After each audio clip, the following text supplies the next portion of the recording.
Philosophers talk to our times. First of all, slight change of venue. I'm afraid I've got tired of being ambushed by my neighbour's dog. So we're up in the hills. In case you wondered where these are the low foothills of the Pyrenees. Basically, I've gone the other way. And really probably in this wood. Beyond the farm up there isn't anything apart from bears. Most of the way to Spain. So, we ought to be okay. Unless the boars come and get us. And I'm going to do something different today. I'm taking a brief break from my political history series. We'll go back to it tomorrow. And I reckon I've got at least another week of Shackling the Prism. So it'll take us into September, with the end of the first week in September. And then we'll go back to proper philosophy. But today, it's kind of suspended. It is proper philosophy. But it comes to my mind because we're doing something again. In one of my other little lives that I talk about from time to time. Oh, we put on spectacles, fêtes.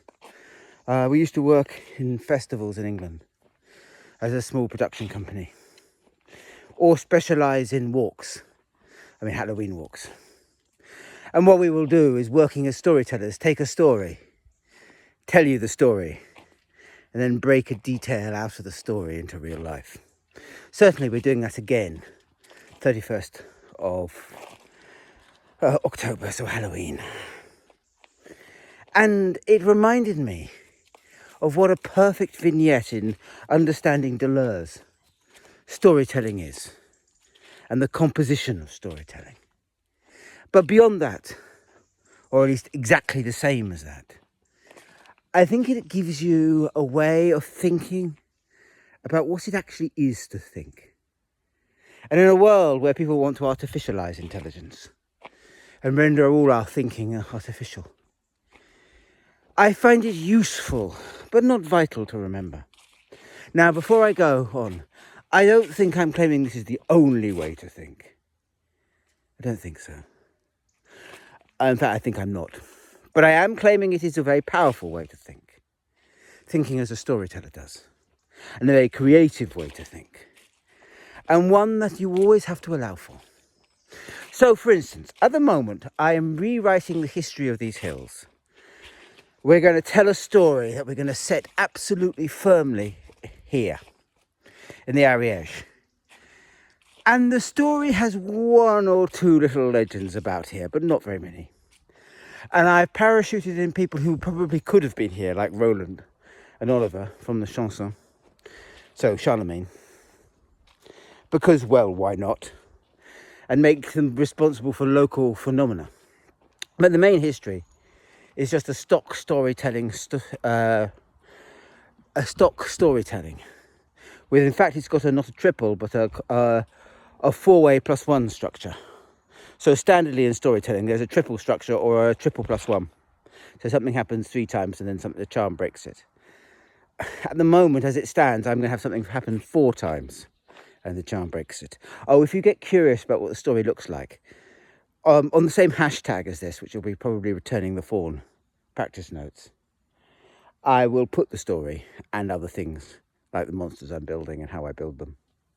Just because I thought it might not be terribly uninteresting, watching how you pull together a performance, whether it works or not. But if I'm talking about the storytelling, how do you do that? I'm not learning anything. One of the mistakes people make about storytellers, one of the mistakes people make about thought, is that it's ever fixed. That there is this body of knowledge, there is a truth out there for you to find. Stories don't work like that. Not the way I do them. I'm not remembering a story then. I have written down. As if writing it down was somehow the truth. And anything other than the written version was somehow false. I think I'm being more the reader than I think I'm being very purist reader in this. Because when you're storytelling, you indulge in a writing that is never written. Therefore, you can never get it wrong.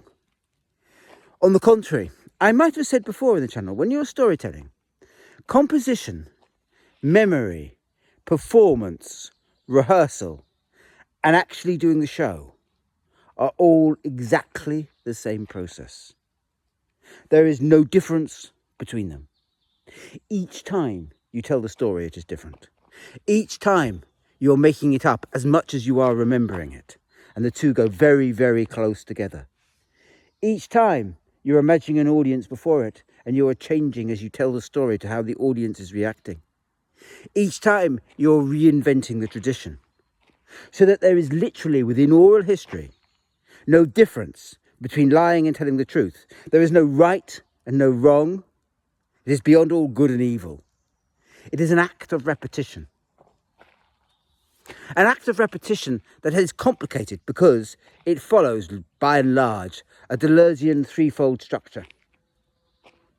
On the one level, a good story will be full of if-then-thens.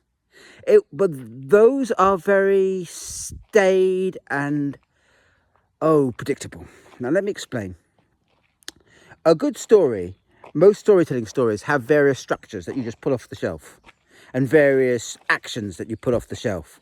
These are the if-then-thens that tell the story. So, an orphan, a threefold structure, and a witch.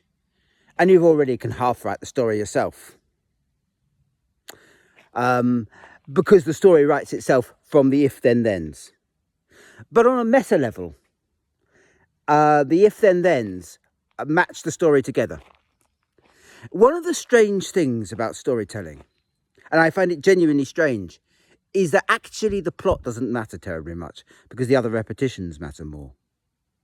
The base level repetition, the if-then-then matters, or the stock trades you're going to do.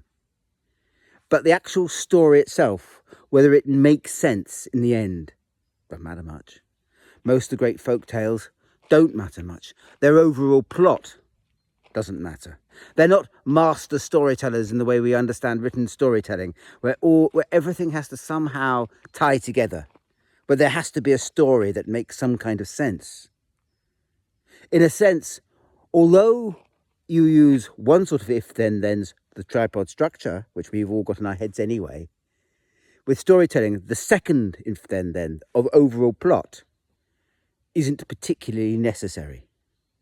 The plot is the excuse for everything else. It's why storytelling gets caught up within notions of the unconscious. Because our conscious mind, as we understand it, as we tell it to ourselves, as it likes to tell it to itself, really is a bit hooked on the if-then-then and worries about it. As an interest, because I'm a pretentious sod and there's a bit of me that rather likes being a proper author, I tie up my loose ends. But secondly, each time you repeat the story, it is utterly different. It is both recreated for the first time, but also you're remembering all the other times you've told it.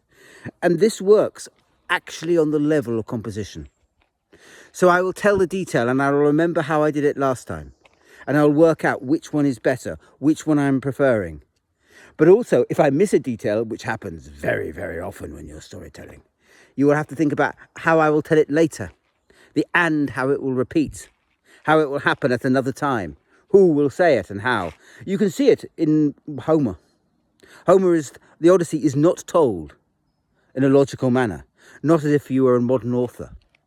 It's full of kind of meanders of time. And that's because it was once oral.